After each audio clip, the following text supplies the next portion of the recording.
Hello and welcome to the Wolf Den Podcast, your home for competitive Digimon TCG discussion and news. I'm your host Nako, joined by my co-host Zenitsu. This week, we'll be discussing our experiences at the 2022 Digimon National Finals. Listen to us on your favorite podcasting networks, link in the description below, or find us at Wolf Den Digimon TCG. On top of that, this is also a live stream over on Twitch at twitch.tv/Zenitsu, and it's also uploaded as a YouTube video under the YouTube channel of Zenitsu. So, thank you for everyone that's joined us on this journey so far. This will be our last episode of Season 1 of the podcast, covering the span of the 2022 competitive season, more or less. And with that, we're going to use this episode to talk about all of the experiences we had at Nats, how it went for us, what we felt and what we saw. And then we have a lot of the math behind the scenes. Not all of this is completely public information, too, or at least not known to the public. So there's a little bit of an exclusive there as far as figuring out what was played and what won based on what it was played. And the math isn't going to be 100% accurate, but it is as close as I humanly got based on the information that was given. Yeah, we had there's still some obscurity as far as some stuff, but we did a pretty good job of framing out with the information we had. This is what the tournament looked like from a top down, and we parsed through the data to really put some numbers behind it to give to you guys. But before we get into the actual data, how'd you feel about the event, Nako? I think it was pretty fun. I mean, the actual the whole weekend itself was pretty entertaining. The side events, the atmosphere, it was a pretty cool place to be. I 100% agree with that sentiment. I haven't really competed in a big scale tournament like that in quite a while. So going out, meeting everyone, playing the highest level of Digimon we could possibly play in person, in California, nonetheless, was definitely interesting. My only complaint mostly was the weather. It was raining when it usually doesn't rain in California, so that was Rainy and cold. yeah, so that's probably the biggest complaint I had next to probably the lackluster prizing. I think that they could have definitely done a little bit better. Last year was definitely more appealing. Granted, you had to pay for the shipping last year and it was online, and this was free as long as you showed up.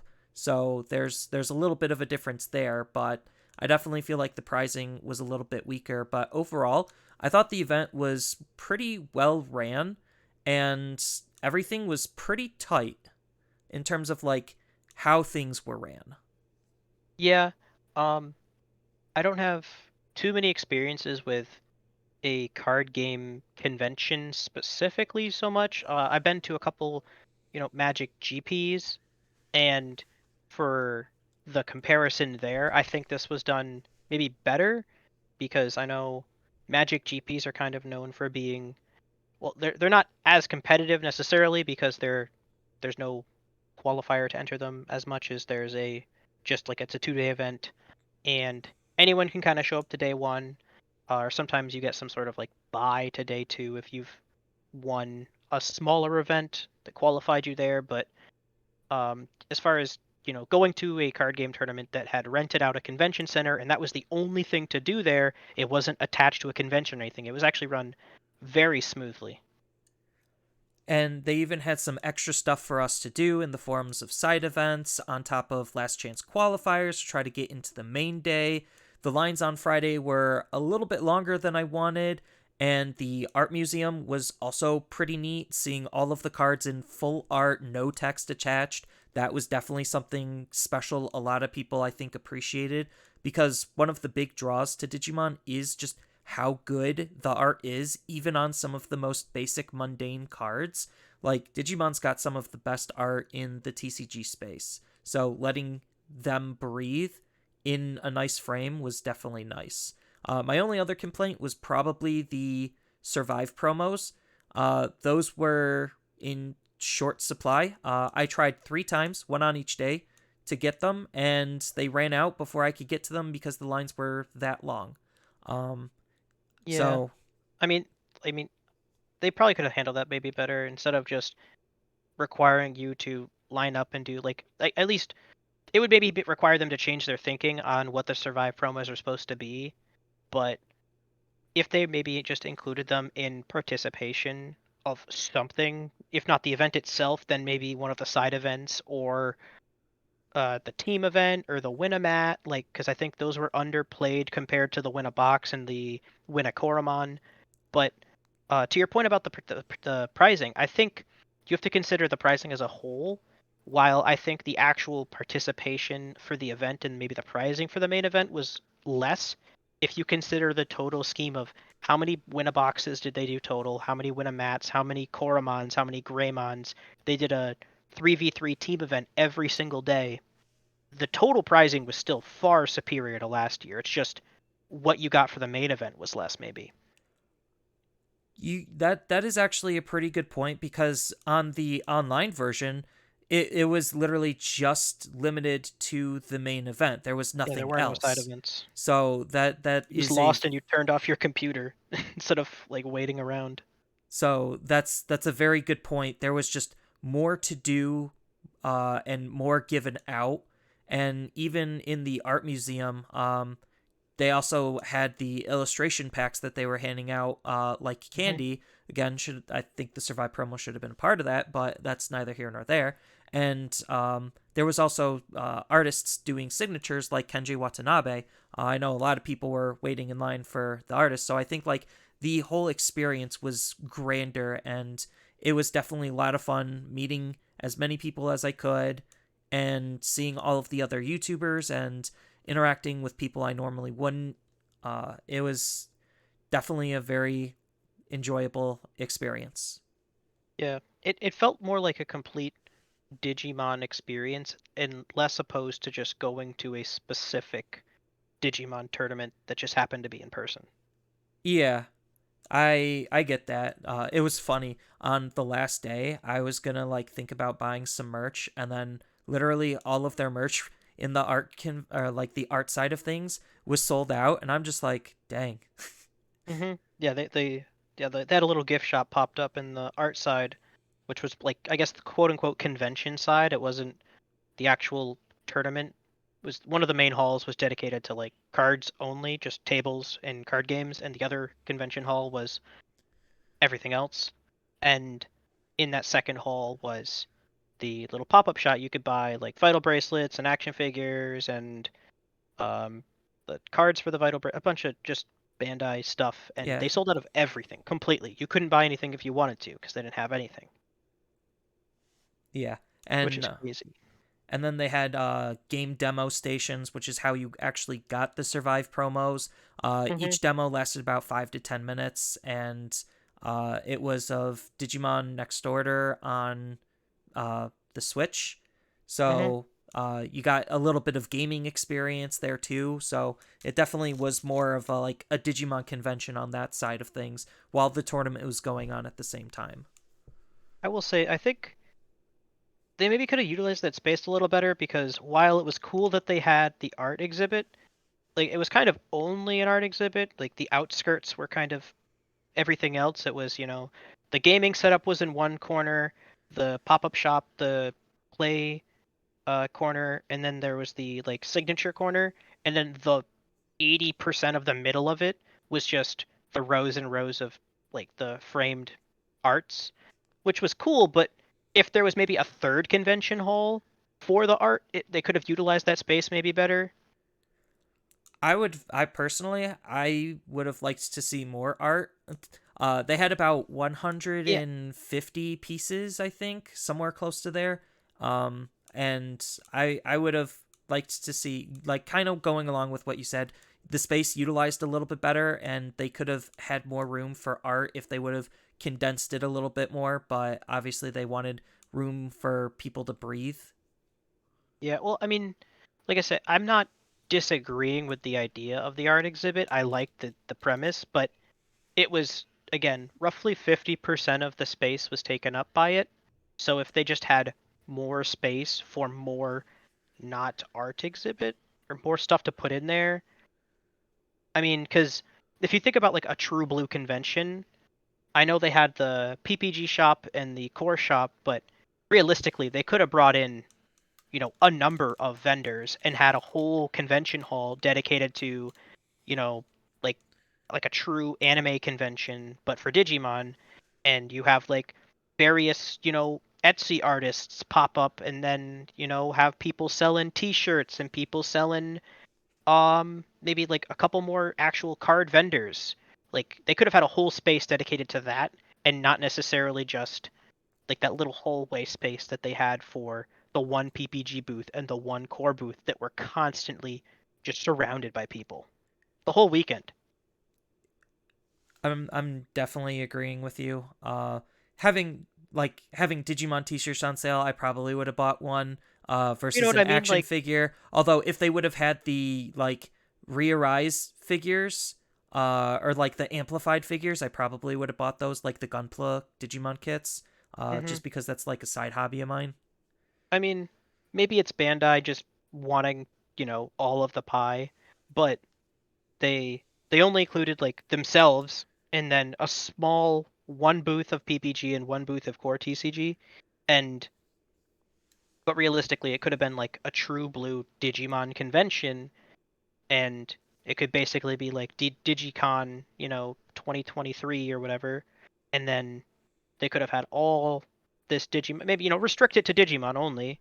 They don't want to bring in people that are selling Yu-Gi-Oh cards in the back, but at the same time, they could have done more with it maybe because there was so much of the convention hall that wasn't utilized, and I don't know if there's like a reduced rate on how much because like they had something conventions do that the the tournament didn't do necessarily is they could have done more stuff upstairs. Like the whole upstairs of the convention center was not used at all.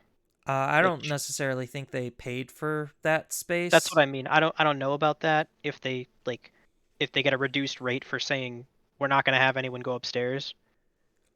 But bouncing off of your idea on trying to like figure out how to utilize the space better, like they had this whole like seekers like Hmm. little exhibit that was like 3 items and the TV running seekers. I almost felt like they could have like thrown that with some of the other advertisement stuff that they were doing and then had like I would have personally liked to see one semi decently sized TV, a couple of rows of chairs and just uh Crunchyroll playing like Digimon shows Just yeah, the 24/7. Digimon anime Yeah. just on repeat, on a loop. Yep. Throw on some of the old movies, I like I think that would have been pretty spicy and fly.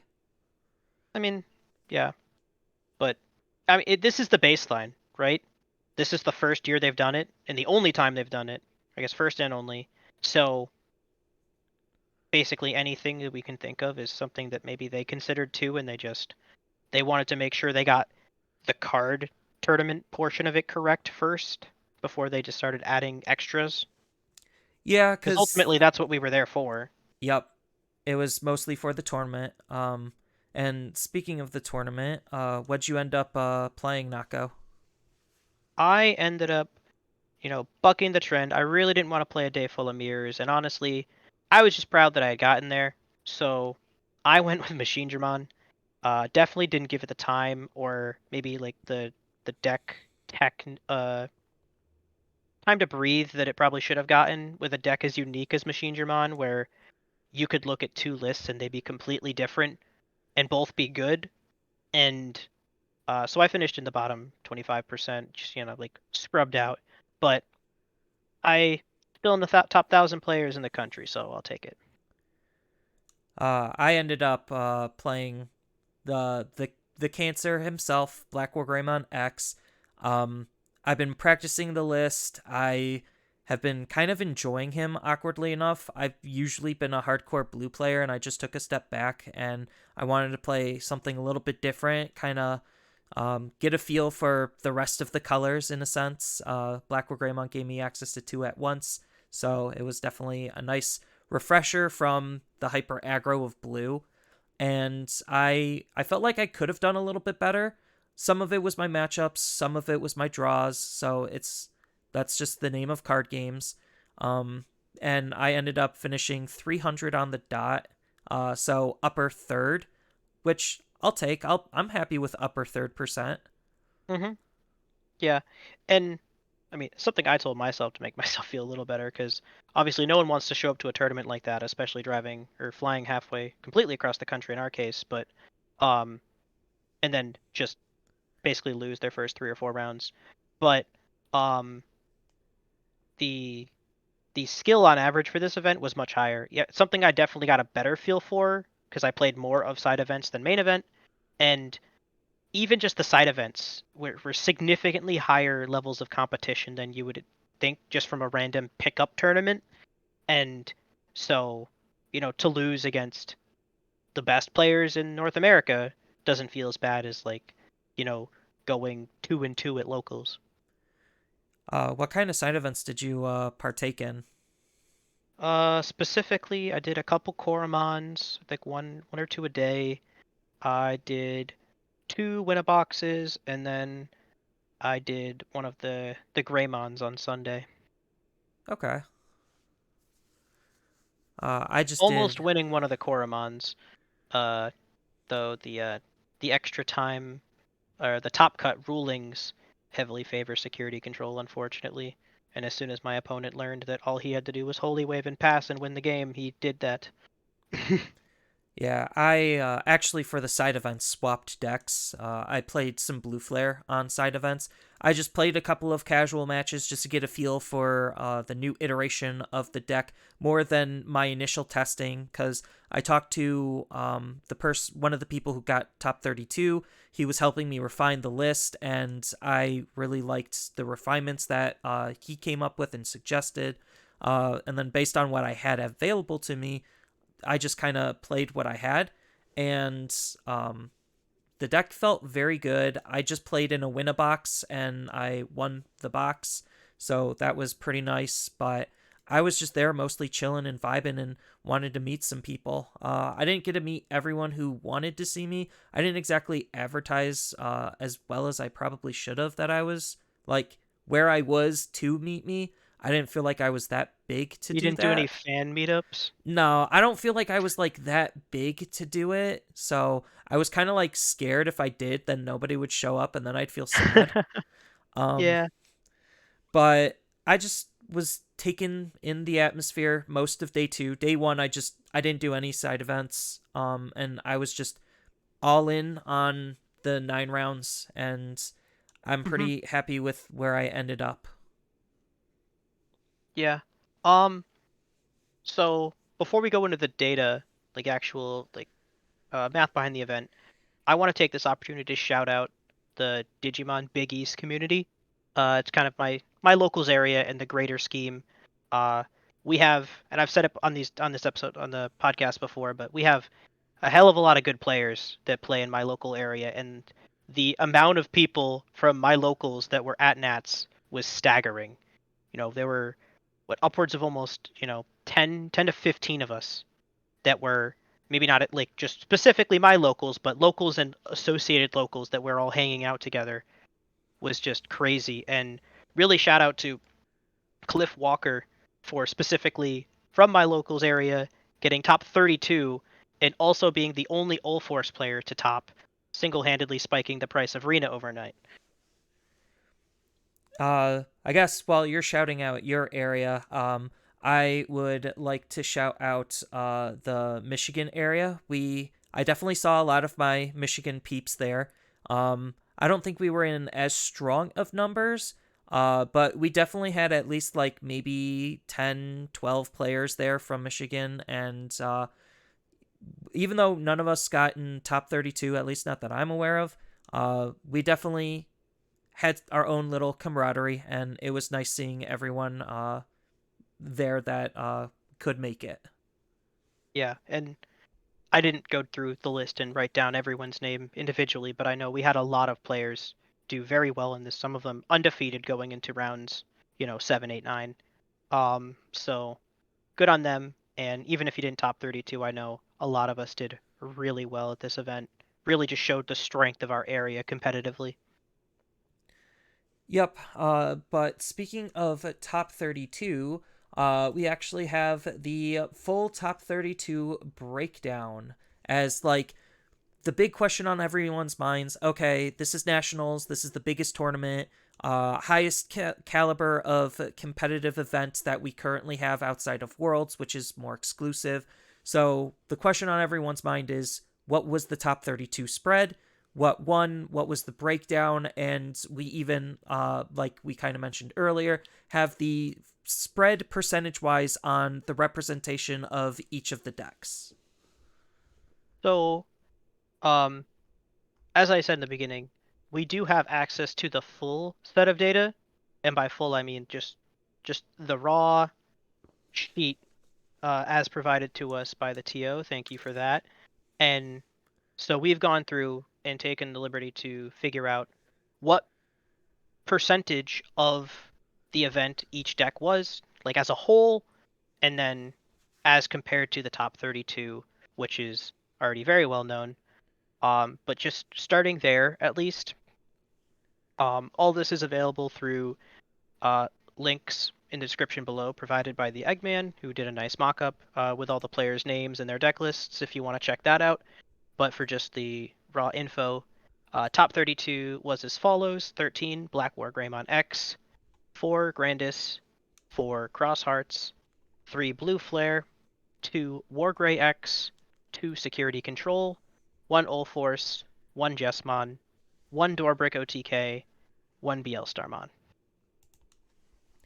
Yep. And as far as what actually ended up winning the event, it was Black War Greymon, followed by Cross Hearts coming in second, then Black War Greymon in third, and the fourth was another Black War Greymon. So those are the decks. I'm not going to go over the people per se, but top four is going to participate in Worlds. So congrats to all of those players for playing your hearts out as best as you possibly can in that wide field of various different high level players.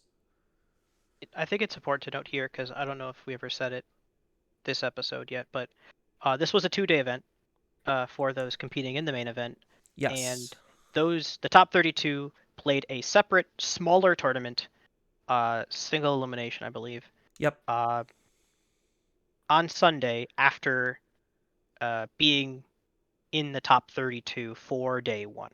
So Yeah. Day I don't one. know the exact placings of day one, but it doesn't matter because then they restart, come into a new day, and then just play a singular best of three top cut uh, single elimination all the way until one player was undefeated.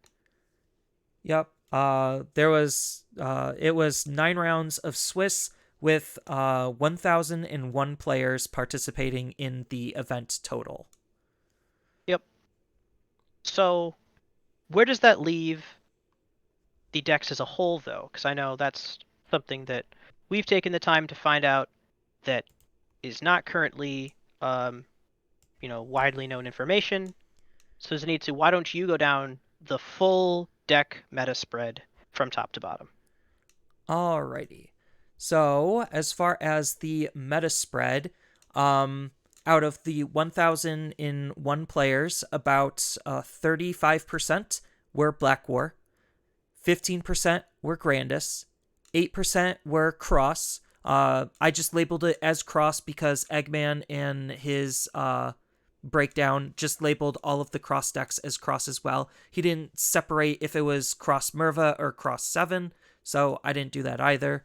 I Just to mean, keep there's a that on lot of par. overlap, but I mean, maybe not a lot of like, explicit overlap, obviously, if it's running Merva or if it's running Cross Hearts, but It's there's no. mostly the top end. You could technically run both, but ideally you'd be one or the other. But honestly, yeah, for our purposes, they're playing Cross Hearts, which specific variation is less important. Yep. Then it was 6% Mastimon, 6% Metal Garurumon X, 6% of various other decks. That's basically like Six the percent people. everything else. Yeah, it's 6% everything else. These were decks that were under 1% total representation. The only noticeable one from them is going to be Dorbrickmon because it got into top 32. Everything else didn't exactly make the cut, so it's not necessarily really digging too deep into mentioning because there was a lot of other miscellaneous decks. Um, then there was 4% Security Control, 4% War Greymon X, 3% Blue Flare, 3% Jessmon, 2% All Force, 2% Mervaloop, 2% Machine Dramon, 2% Examon, and 2% Beelstarmon. So that So is our big overarching spread of decks that were represented in the whole event out of all 1001 players. I guess before we go over the comparison, do those numbers surprise you at all, Zenitsu? I mean, just looking at the top 32 and looking at the meta spread, um, is there anything that really jumps out to you? I would have thought there would have been way more Bloomlord, to be honest. I think Oh yeah. Bloomlord has a pretty okay matchup into Black War Greymon. They could tech for Grandis if they really wanted to, just because they're green and they do have Grandisol. Um, and it's nobody's really hardcore playing Death Exmon. So the only like hardcore negative matchup probably would still be Grandis, where if they just get Terriermon and the other Floodgate out, then I think Grandis is kind of screwed. But outside of that, I think it has like a good matchup spread. And seeing how little it was represented kind of shocked me a little bit. But that's the only outlier that came to as a surprise to me. Everything else kind of seemed where I thought it would be. I think, like, based on my prediction before this event as well, I think I kind of nailed it right, as we saw, because every or every green deck that wasn't Grandis just kind of disappeared completely. You know, Examon isn't a green deck. You know, it's really just Grandis as far as if you're playing green, you're playing Grandis because, and especially as you just mentioned, Bloomlord kind of loses to Grandis. So if you're gonna play green, why play a green deck that is worse into Black War that also loses to the better green deck? Like, unless you just absolutely think Bloomlord is your favorite Digimon, there's kind of no reason to play Bloomlord over Grandis in this meta. I mean, yeah, because I was considering playing Bloomlord. He was in my top 3 decks that I ended up bringing. It's just I just didn't necessarily feel super confident actually taking him as a plausible deck. Like, I was thinking about it and I was like, okay, what are the pros and cons of running Grandis over Blue Flares for me personally? And then what are the pros and cons of running Blue Flares versus Black War Greymon? So I was going through all of those decision making processes in my head, and I'm like, it's just not worth it to play Bloomlord as much as I like the deck and I think it has decent matchups. It just, against the top spread, would probably still struggle. Yeah. Um, I think there's actually less Jessmon than I kind of expected. Not necessarily because I think Jessmon's especially powerful, but because I think Jessmon has enough support to really have a couple, like, really enfranchised players that are like, I'm playing Jessmon because they print it often enough to where I can just play the most recent Jessmon and still be competitive. And not a lot of decks kind of really do what Jessmon does, or play, at least they don't play with the same ratios, I guess, because they have all these cards that they want to try and fit into the same deck, all these different engines, and there's some fun and just true competitiveness that come in trying to optimize those ratios. I mean, we got one in top 32, so that's something. Yeah, well, like, prior to the event, like, if you told me, like, I guess Cross Arts was kind of the dark horse. Like, I'll say that after talking with what I knew people from my area were going with.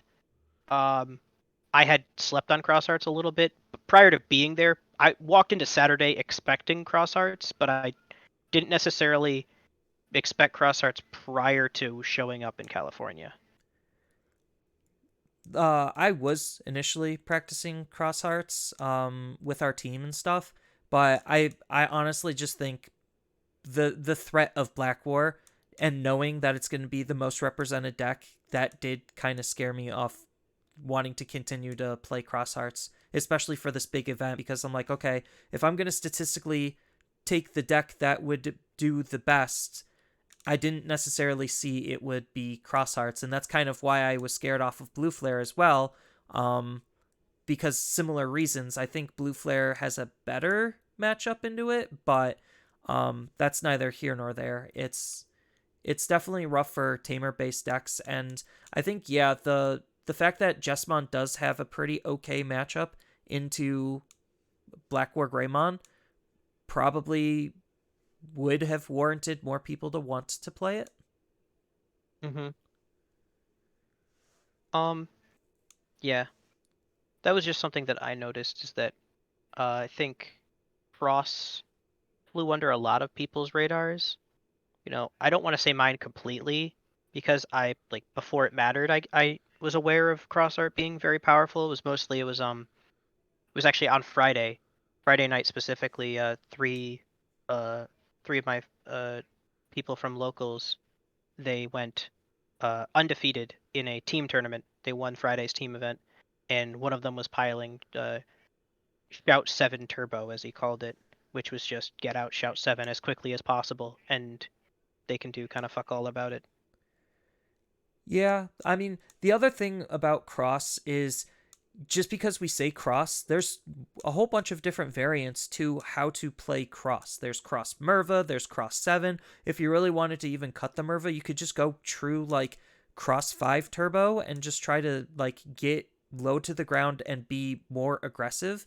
Um and do a couple of other really interesting things with the deck. So there's all of these different variations. So that's what makes cross kind of really interesting is what part of cross are you playing and how did you incorporate whatever top end you're trying to end up winning with into the list.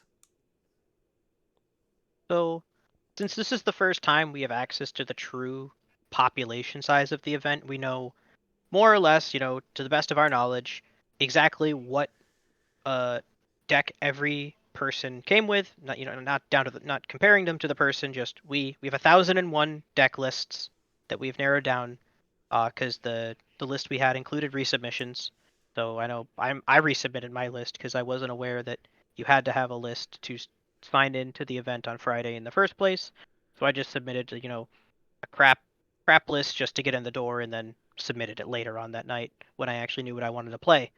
But we boiled that down to 1,001 decks. So this is our best guess at what people actually took based on the obvious throwaway resubmissions and just going through some other data and trying to figure out what is looks like people are more likely to take, as opposed to um, something that looks like it was put there to be a filler and then resubmitted later.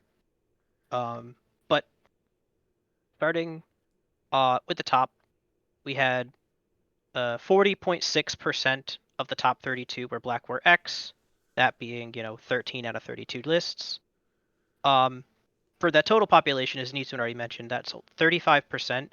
So with the comparative sample of the top 32, Black War Raymond actually overperformed at this tournament by about 5.5%, which is crazy that the best deck in an event that everyone is gunning for, all the people playing Grandis, all the people playing, I guess not all the people playing Cross Arts, but all the people that are teching their decks for Black War Greymon X. The whole world is out to get them, and they still overperform the average at top tables. That was wild to me.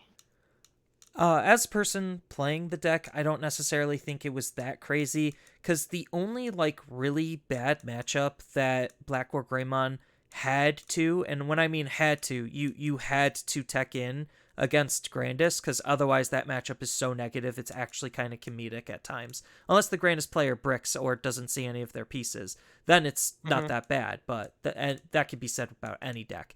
And a lot of the decks, after going through like 300 plus lists, a lot of them were running Omnimon X Antibody from BT5, the one that shuts down attacks. Yeah. And if Grandis can't Hmm. attack into your Digimon, it can't deal damage, and if it can't deal damage, it's not winning the game. Um, so Yeah. That's that interesting that you say that because I have the list pulled up too, and I was going through just like really like what are the key differences that like these top players ran with that wouldn't necessarily be standard because I know a lot of people can just think of their cookie cutter Black War, their cookie cutter Grandis, and we were just gonna take the time to go through and figure out like okay, well what after the event, what tech choices probably made a difference and why these people did well. Um, and Black or the Omnimon X antibody is a huge one based on I know in my, tech version of the deck that I was potentially going to play if I was going to play Black War, I was running one copy, but out of all out of the top four lists at least, first, third, fourth, and a top eight, three of them were running two copies, but they were all running at least one copy, with only the third place player opting for a singular copy of the Blitz Omni instead of a second Omni X. yeah, it's that matchup is just that polarizing, and that is literally the only matchup you're actually afraid of, because like if you think about Black War Greymon X's weakness, it's being attacked into, and sorry about that. And that card literally single-handedly solves that problem. Hmm. It's kind of the only option they have too, really, and because of how uh like simplistic the game plan for Grandis is to beat Blackware Greymon, it's also a very safe play for them to just run up, slam Omni X, even if you give them a bunch of memory. I know it costs 6, but you you can, do it with the X Antibody option card and just pass turn and who cares, this is what I have now. You can't do anything about it.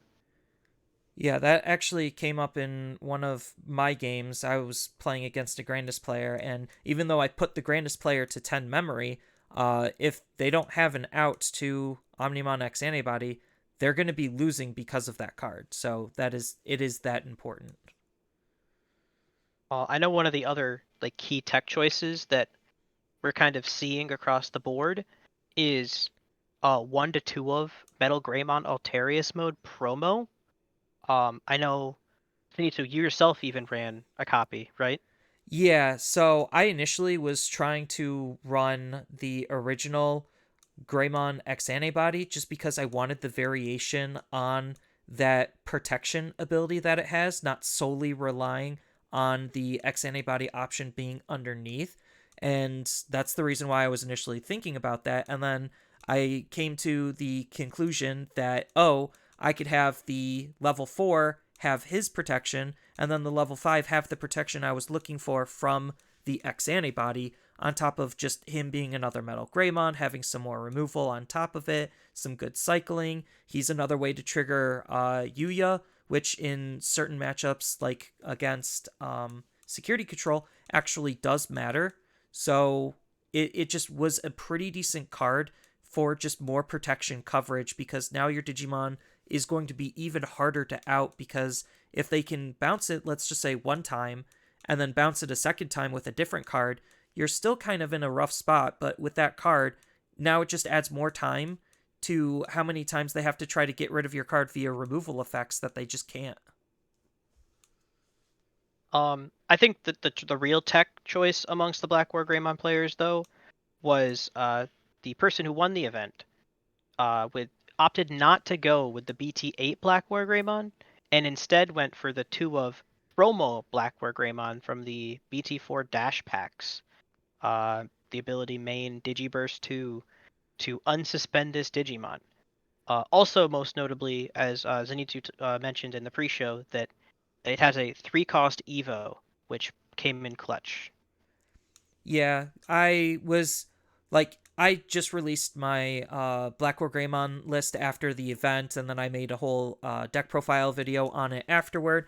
And the normal base Black War Greymon is easily the weakest spot of the deck because it only has a very niche usage on like how that card can be good. And it's only good if you're like doing the whole chicken game, building your second stack. Like that card's the best card to digivolve into a mega in that game of chicken. Outside of that scenario, you're almost never going to be using it. Just because the Evo for 4 does cost too much, you're passing turn most of the time when you Evo into them, and then you're not using the card, which means you're losing value. Versus the Digiburst one, which even though it's mono black, you don't care because all of your level 5s that you'd be digivolving are black anyway, or part black. And the 3 cost Evo is pretty good, on top of the extra aggression that the Unsuspend gives you. Just really can help close out games. And it kind of was like, I was talking with Lychee, one of the better black players. I think he came in 33rd place, just bubbled out. He was also running that, and he was explaining to me like the tech on the fact that that is like Greymon X Antibodies missing link on how to make it super good and super efficient.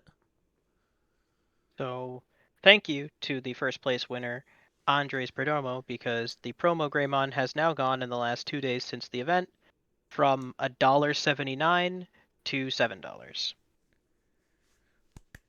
That card is comparatively spiked in price. It's tripled in value. Not that it was an expensive card to get before, but it was also a card that saw zero play before. Um, and going down the list, so that I know we talked about it a little bit, but the next the next most plentiful list, at least, or uh, winningest list, is Grandis, who won 4 of the top 32 slots, representing 12.5% of the top 32 meta, um, but was actually 15% of the total population of the event, and is the only deck in the top 32 to have an underrepresented top percentage as per their population size. So it's the only deck that underperformed per the amount of people that were expected to have topped based on how many brought the deck. Which I don't necessarily think is that surprising considering a lot of the top Black War Greymon players were mostly prepared for the Grandis. So if Grandis was the second most represented deck and the second most played deck, and the thing that they were fearing the most, and they teched against it and they started winning against it, that only makes sense on why its performance would be a little bit worse and why the Black War Greymon's performance actually was a little bit more, because everyone had the same type of idea on how to be able to out the Grandis for that matchup specifically. Um, so there were a couple of tech choices made here. Um, I guess going from the top down, most notably the best performing Grandis player, top 8, actually ran 2 Reflegiamon. It's probably because you were already running Weedmon, and it's just another thing to Digiburst and try to stun the opponent's Digimon. Mm-hmm. So that way you have enough time to be able to like build up another Grandis and try to OTK them from there while still having something to pressure. Yeah. That's just my interpretation on why they would run it, because that does seem like a very odd choice. As a retired green player, I really did like Reflegiamon as a card and as a deck when it existed, but so I can see why this player chose to bring them. Uh, Nothing super out of the ordinary with the next list, but the third list at one of the top 16s actually had a whole splashed blue package. They opted not to go for the Mimis and went to go for the Davis, which I know isn't super different, but because of the Davis, they then opted to run one Megadeth and one Sorai. And a Lobomon. I'm sorry, forgot about the Lobomon. Yeah. I see on another top 16 list, they also opted for Davis, and they were running Megadeth as their big hard Mm-hmm. removal option. And then they were also running Korikaku as that like hybrid factor. Because a lot of Grandises just need a way to be able to like finish the opponent off. So that Korikaku not only lets the Davis grab 2 potential cards, but lets you use the Davis in a more proactive manner. Um, and then I noticed a lot of the decks were also running the X antibody option, which usually Grandest decks before weren't really running because they didn't need it. And now, based on like how the meta is developed, they kind of are teching it in just because it's still a pretty decent card, just to kind of shore up some of the deck's own flaws and weaknesses in terms of like sometimes building your stack isn't the greatest. How can I make the most out of some of my effects? X antibody just helps shore up a lot of potential problems while still being its own security threat in its sense. Yeah, the one of X antibody it looks like is pretty standard across the lists. Um, so moving down, the next best represented deck, I guess, tied for grandest in the amount of tops it had, was Crossed Hearts with 4, as we mentioned before, with a population size of 8. So it actually still overperformed its population size by about 4.5%. And it's a little harder to get into here, only because you have multiple sub packages contained within the greater Cross Hearts whole. So if you think everyone knows what a Cross Hearts deck is, and trying to point out the differences is a little bit harder, especially because there are, as I said, multiple packages contained within this label. Yeah, looking at the 4 decks just really quickly, 3 of them are Cross 7 decks. One of them is a Merva deck. The Cross engine is pretty like there is just a core engine that it uses between all of the different variations, and it's just like the cards that allow you to use the top end a little bit better. That's really what defines it. So a lot of them started adopting the new Taiki, Kiriha, and Nene Tamer, The just because, Tri-Tamer. yep, the Tri-Tamer, just because it helps you set up for Cross 7 faster, versus the Merva build, which is still using it, but it doesn't necessarily need it as much. And instead, the Merva build is utilizing options to help gain a butt ton of memory in a single turn to best incorporate Mervamon and being able to spawn extra bodies with Rush. Mm-hmm. So the next deck is Blue Flares, which had 3 tops representing 9.375%, and Blue Flares was actually only taken by 3% of players at the event, so it is actually the most overperforming per its population size at this event. So it's technically the most winningest deck based on the amount of players that took it. Yeah, overstating its population size by 6.375%, which is huge. Though I guess not that much bigger than Black War, which is still a little weird that it did that well, but um, nonetheless, the 3 tops that it received show at least a new direction for blue flares in BT11. And based on the majority spread, that new direction is the red package.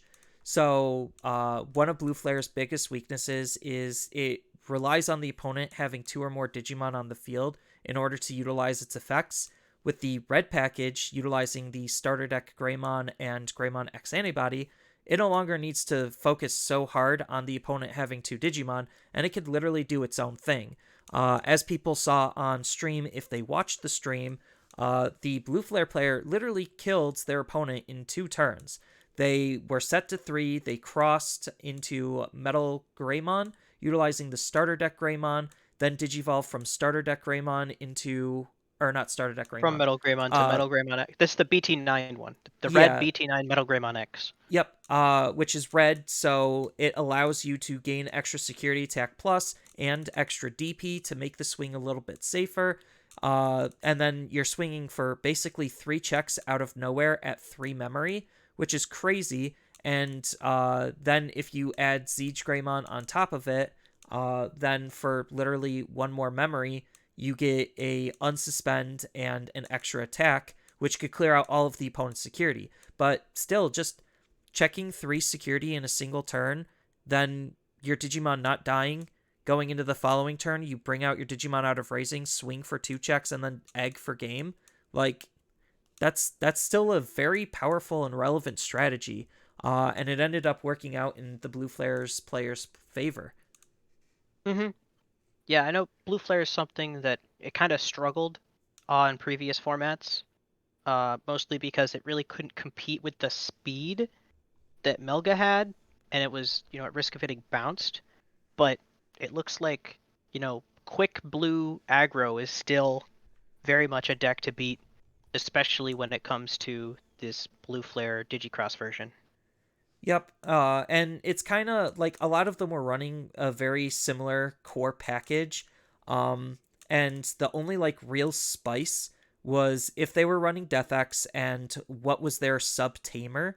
So I personally like utilizing Yuya as the sub tamer just because you're digivolving your Greymon on top of a Greymon of the same level. So that gives you an extra DP boost, and it basically acts like a delicate plan, turning off option threats that the opponent would have to be able to respond. So I really like that spice and that sub package a lot. I was playtesting with the Tri Tamer in Blue Flares, and it was underperforming.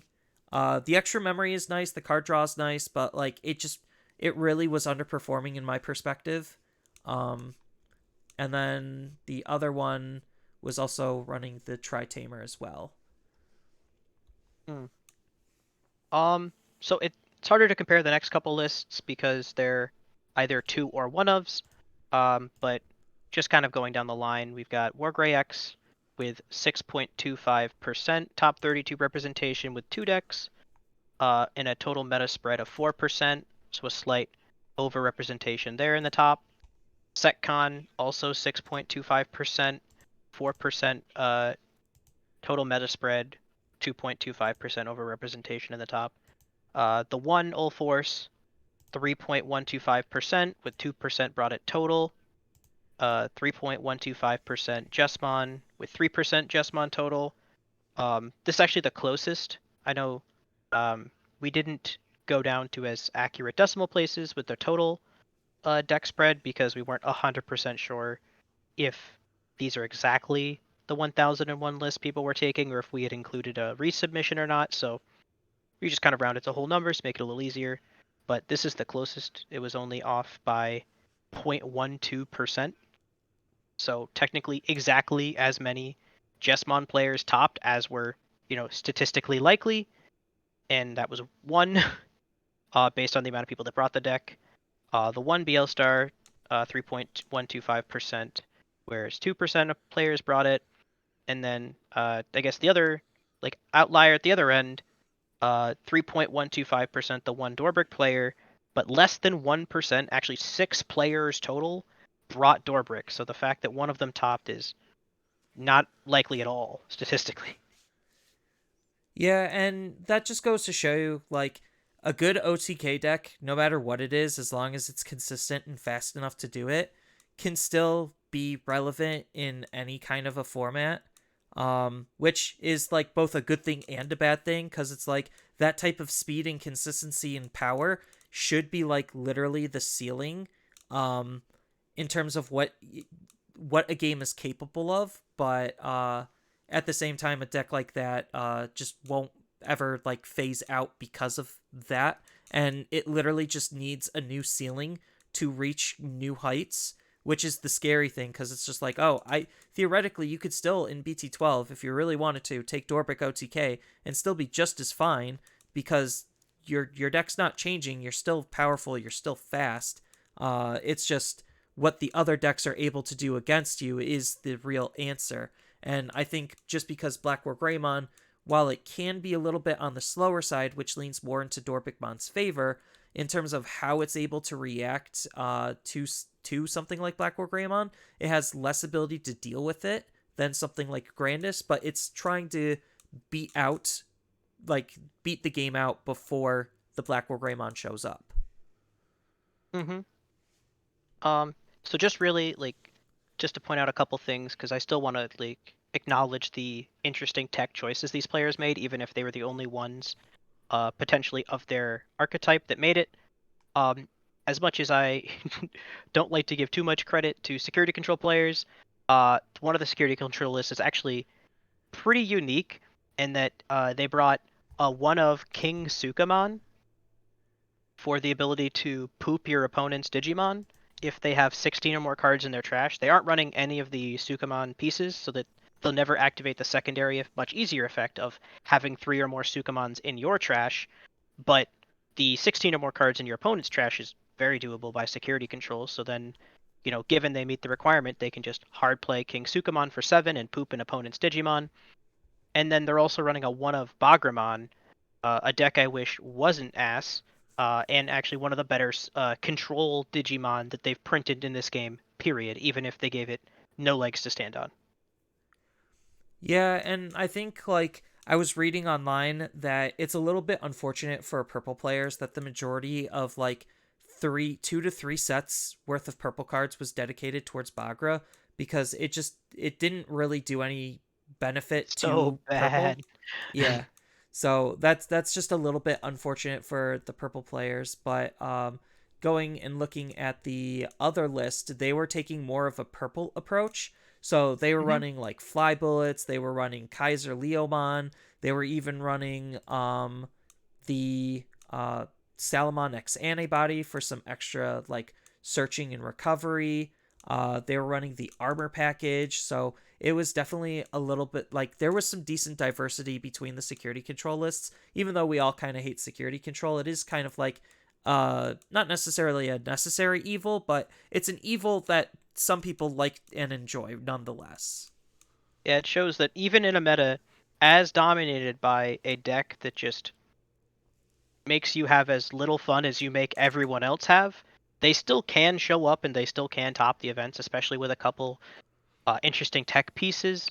They're just a lot of good security options out there, a lot of good tamers that set up those security options, and it it is a package that just continues to see support even indirectly, as we've seen in the form of now Bagra and King Sukamon, cards that were fully not intended to be used in a security control environment. Um, Going down towards I mean, I don't want to say they're not doing anything super unique, but the BL Star list, the only thing that's more of a meta read than it is a tech choice is they're running 2 of the red blue dual tamer, and then 1 of the Kirishiro, the blue jelly tamer, and then um, 4 Cocytus breath and 2 plasma Decardra launchers. So just all of the bounce to cover um, more weakness, because without the X Anybody option card, Black War Greymon can still be bounced. And it's not like the deck had access to like that great of removal. The biggest removal that they have is like Fly Bullet, so they need a little bit more coverage, and the 7 costed blue bounce options definitely adds that. Kyoshiro is good for some extra card draw. You don't care about anything else other than he's blue. He sets you to 3, and he helps draw you cards. Um, and the Matt and Sora is definitely a really interesting tech choice just because there's so much draw in the game. It kind of punishes the opponent for drawing and like too much, and it Mm-hmm. rewards you for doing it. So it's just a free memory engine. You're never going to use its other ability at all. But the Beal Star list also was running a 1 of Lucimon. Um, just Mm-hmm. because like they're hard playing it for 5 because there's no other way for the deck to actually play it, Mm-hmm. and they're just using it as just a recovery engine or a recovery battery. I mean, I know that's when I played like the first iteration of BL Star. That was one of the things I always found is it was an option heavy like control deck that had no recovery, so it just made it way worse than security control kind of on average. So some amount of recovery is helpful, especially when in the later stages of the game, after they've filtered through their deck, it's a pretty cheap one at that. I think it is the cheapest that they could run without teching Hmm. in anything else. um and then the key highlight of the Ulforce deck that is featured here again from one of the players in my locals is the Omnimon Merciful mode. I remember hearing about that beforehand, and that was definitely something that I think came up and provided some of his success.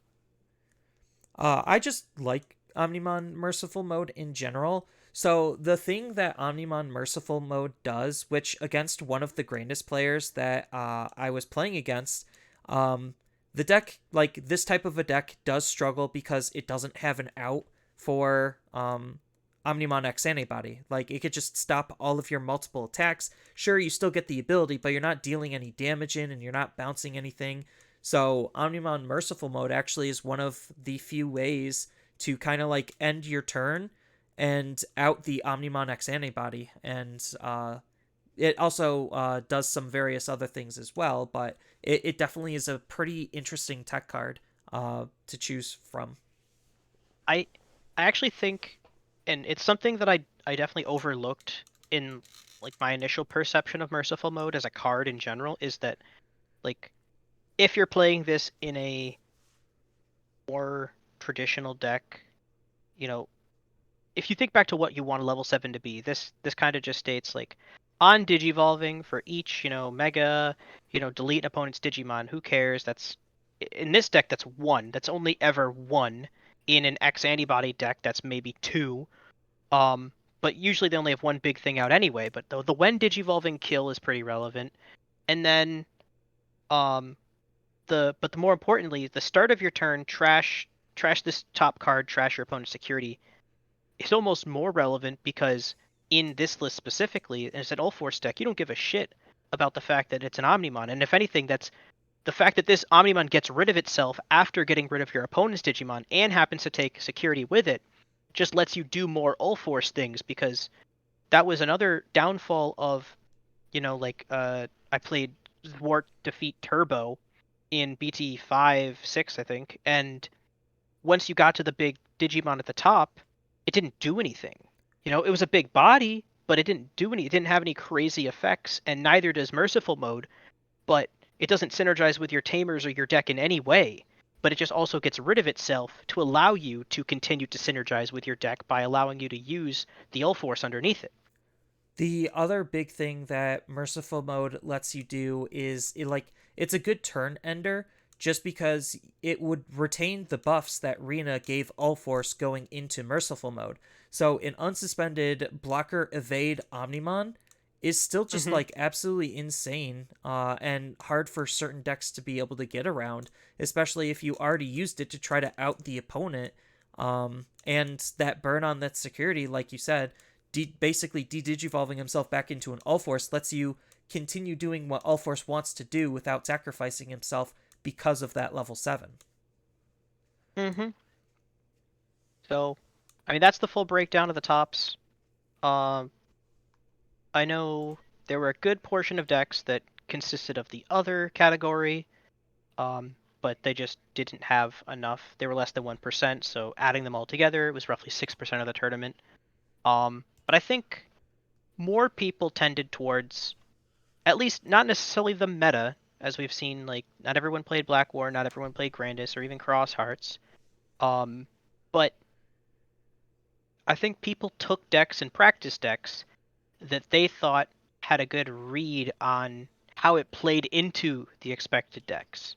And I think they saw maybe more success than even they expected to. I would definitely agree with that because, like, a lot of it is just how much you practice on it, what your tech choices are, and how you're able to deal with the spread. And if your deck is able to do that, or in OTK decks, lack of doing that, and just how fast can you OTK the opponent, like a lot of decks are still decently viable. And we have this like interesting dynamic in the meta where it's just like, okay, you have clearly Black War Greymon at the top, then you have Grandis trying to feed off of Black War Greymon and win just because the opponent's playing Black War Greymon. And then on the other side, you have like the decks that are good against Grandis that might be okay into Black War Greymon, but usually aren't. But the fact that like you do have this like rock paper scissors triangle dynamic is what usually creates a pretty decently diverse and healthy meta, despite the fact that Black War Greymon is as oppressive as he is. Yeah, and so, you know, ultimately, I know something that I complained about for months, something that I had not necessarily been looking forward to with Nationals being BT11 in mind. I much would have preferred BT11 to EX3. Don't ever think I wouldn't, but um, at the same time, Black War being just so good, and it kind of only gets better. because it continues to receive support in the next set, um, is something that's probably on the radar for maybe some hits in the near future.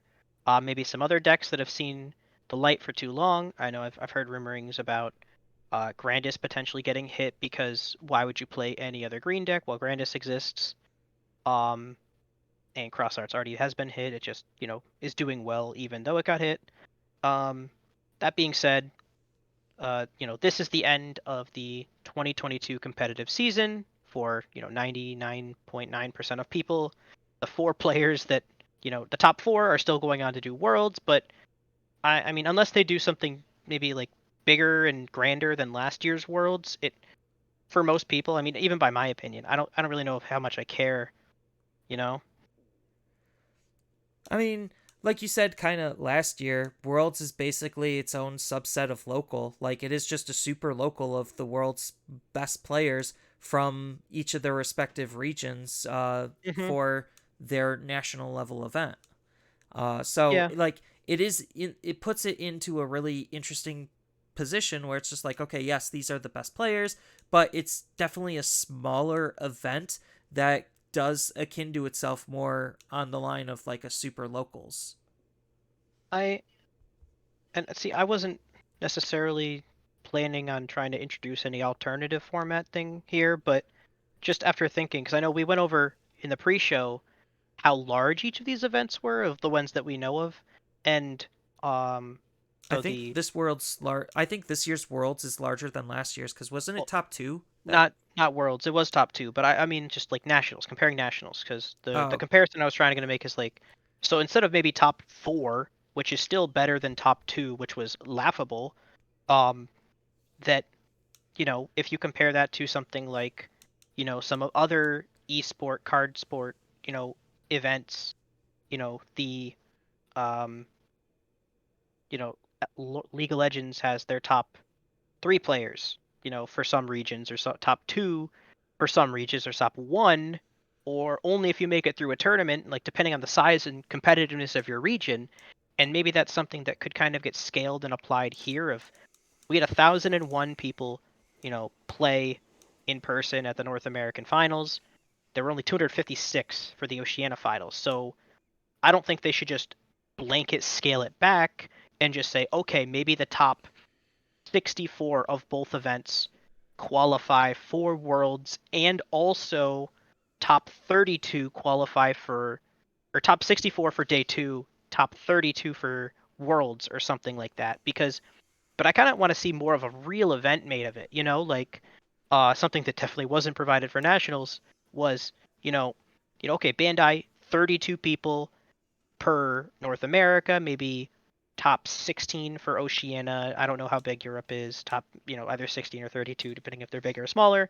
And then probably top 32 at least for Japan, based on the size of the people that probably qualify for their nationals. But and then you know get them all together in person. Fly them out somewhere and put them up, like just pay for their accommodations. Really, at this point, you're participating in the World Finals, and they're really make a big show of it. yeah. One of the like games that I used to play was Force of Will, and they if you got basically an invite to Worlds, which you had to win, they would fly you out. But it was only one player per like big super tournament, but they had like at least a couple of them. So like I think they paid for 8 North American players to go, if not more. Just because they won their event when like this is peak Force of Will, like literally year two, I think was Hmm. its peak. Um, Hey, so it's all downhill from here if that's Digimon. uh, no, Digimon's way healthier than Force of Will ever will be. Oh yeah. Um, but like you said, have like maybe top 8 of each region get flown out to Worlds and do the whole Worlds thing. I think that would definitely be more interesting and enticing for people to be more competitive. Even if Worlds was at Japan and it was like Japan's backyard, like still, I would Hmm. try way harder to try to win a free trip to Japan. Yeah. Yeah, at least a trip where they pay your accommodations to Japan, like make a big show of it, make some real names for players internationally, and maybe, but I think that's always just going to be hard because Japan has to scale back to ours. I mean, I was just reading a Reddit thread earlier today, and it was talking about the Japanese nationals and how there are cards that are probably going to get restricted based upon performance of certain decks in Japan right now that aren't even Black War Greymon anymore. Um, but that's neither here nor there. Um, just really that for I think enough people. I mean, I don't even unless they also take this opportunity. Something I was gonna say when we were talking about the convention aspect, make something new. Like, I know League of Legends has done it in the past where they've announced a new champion. Like in the middle of the like World Finals, they just release a trailer while we're waiting in between games. And in the trailer, like everyone's watching the stream, and oh look, they just announced a new champion. Like, oh wow, crazy new character. Like, announce something, during nationals for all the people because we're all mega fans if we're there. You know, announce something Digimon-y for the people that are there for the Digimon event. Yeah, like please give me my Lugamon card. Hmm, true. You know. Like Um. here's a new exclusive like first look at a promo. Not saying that they should get the promo. Please don't do the crush card virus thing. But like here is the announcement of a new promo pack, or I get what you Mhm. mean where like they could Just hype an it up a little announcement of bit more. something. Yeah. Like, Even just okay, like like, the even just more prizing, like hey, first place at Worlds gets to be featured on a Digimon card of players choosing. Like I think yeah. that would be kind of dope. I mean, Magic did exactly that. Force of Will also did that as well. um, but something just to make Worlds more relevant to enough players, because I mean, I consider myself at least like competitively focused as one can be, if not I necessarily played at that level, but and then I still just couldn't care less to watch Worlds. It doesn't matter. I already saw and spoke with the players that were at the peak of competition for North America, and whether, you know, the fourth, third, second, or first place winner in North America wins or does well in Worlds doesn't necessarily matter to me. But um, something that I did think of that I just forgot was I think this is their real opportunity and probably last opportunity really to at least grab the market share that they should accommodate is to introduce a true blue automatic um, simulator and with some sort of announcement tied to it and attach that to Worlds. Like, hey, this is coming out, fall, winter 2023. They're playing it, now with the very limited scope of they only have to program in the cards that the players are using at Worlds and the decks that they're using at Worlds because they're playing online for Worlds, you know, Yeah, I don't know if they're put them in gonna. an automatic simulator, I don't give us know. the Digimon equivalent to Arena, I don't know if they're going to basically do that. They might do their manual sim like they did last year for Worlds. the one that looks like they Hopefully made it's it cleaned up overnight. a little bit. Yeah, it was Uh, pretty fucking garbage. but like having an auto sim as nice as it would be is kind of unrealistic because of the amount of development time that they would need in order to have a full-blown one. Like I know Dragon Ball Super is getting theirs first, and theirs isn't going to be done for a while. So if Digimon is basically the second card game they're going to do that whole digital transition treatment with, we're not going to see that for a while if we even are. I But mean, at least Dragon Ball getting one gives us hope. But yeah, something like that would get players more excited to watch Worlds to see what's coming on the horizon in terms of something that they would have access to. yeah. I mean, that's really the only way that I think they could get me to watch Worlds is like to tease or, make that a possibility of come watch people use the first iteration of an automatic online platform because I mean either that or just rip the band-aid off, just acknowledge they're never gonna do it and like have the people play with tabletop sim or something. No, they Um they have their own manual sim, even though yeah, it's it's worse kind of than rough. tabletop sim. Yeah, I know. Um Hopefully, its but shuffler's better. yeah, the shuffler in tabletop's pretty bad. Um So yeah, that's all we have for uh, this episode and ultimately this season. I'd like to thank everyone again for those who joined us along the way. This is going from nothing to something, and we definitely have more planned for you in the future.